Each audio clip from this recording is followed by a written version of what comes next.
Bora falar sobre esse assunto com o Américo Martins. E aí, Américo, vários temas, na verdade, aqui para a gente abordar, né? Vou começar por essa última questão desse julgamento que começa hoje lá nos Estados Unidos do filho de Joe Biden. Então, temos pela primeira vez o filho de um presidente sendo julgado. E tivemos, na semana passada, pela primeira vez, um ex-presidente sendo condenado em Nova York, no caso, Donald Trump. Nesse momento da corrida eleitoral nos Estados Unidos, o quanto que pesa uma possível condenação de Hunter Biden, principalmente trazendo esse comparativo com a situação de Donald Trump perante a Justiça dos Estados Unidos? Pois é, Carol, os tribunais lá nos Estados Unidos jogando um papel importante na questão política, nessas eleições de novembro deste ano.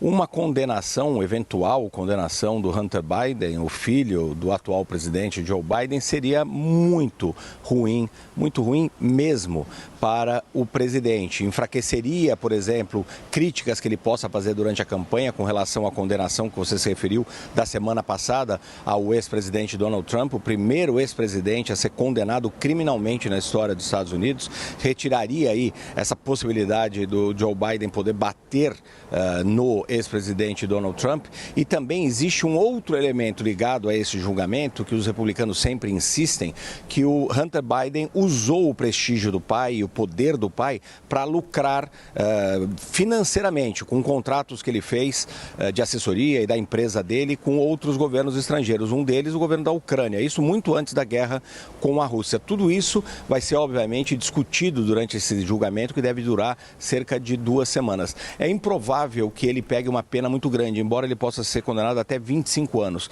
Como ele é um réu primário, se eventualmente ele for condenado, não chegaria a isso. Mas esse não é o X da questão. O ponto aqui é como você vai ter uma eleição em novembro, potencialmente, se ele for condenado, entre um ex-presidente que foi condenado criminalmente e um presidente que teve o filho também condenado. Então, nós vamos ver muito uso disso, muita lavação de roupa suja, vamos dizer assim, no popular, né, Carol, durante essa campanha, porque vão ter ataques de todos os lados. E se ele for condenado, o filho do Joe Biden certamente vai dar munição para o Donald Trump explorar. Pois é, e o quanto que o nome de Hunter Biden já aparecia na corrida eleitoral dos Estados Unidos e agora com esse julgamento, é claro, que ganha ainda mais evidência nesse debate eleitoral por lá. Agora, Américo, para a gente falar de Trump no TikTok, né? Está claro aí o objetivo dele, é atingir esse eleitor mais jovem, tentar levá-lo para as urnas, convencê-lo de que ele tem que voltar para o comando da Casa Branca. Um pouco dessa estratégia política de Donald Trump, que inclusive muda o seu entendimento com relação à permanência do TikTok por uma empresa chinesa, a ByteDance. Qual que é hoje, nesse momento, o cenário que Donald Trump enfrenta entre esse eleitor mais jovem nos Estados Unidos?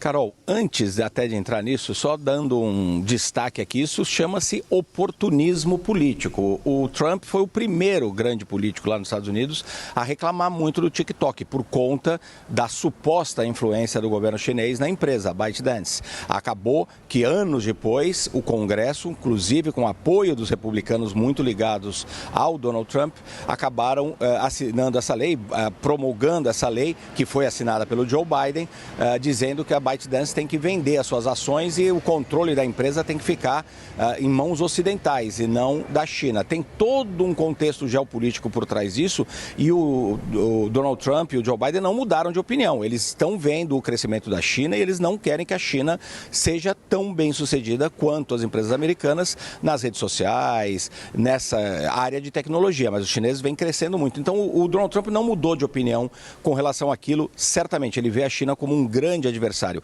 Mas ele precisa justamente mais apoio desse público jovem. O Donald Trump é muito forte mesmo nas redes sociais.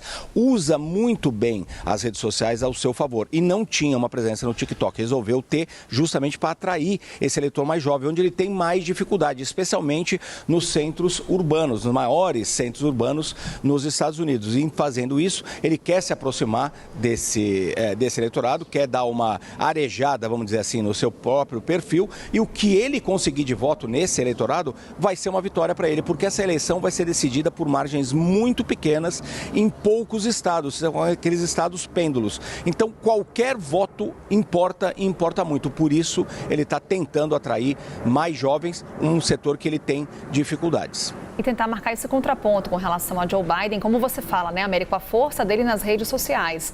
Primeira publicação, mais de 1 milhão aí de visualizações de seguidores agora para Donald Trump no TikTok. Obrigada, Américo.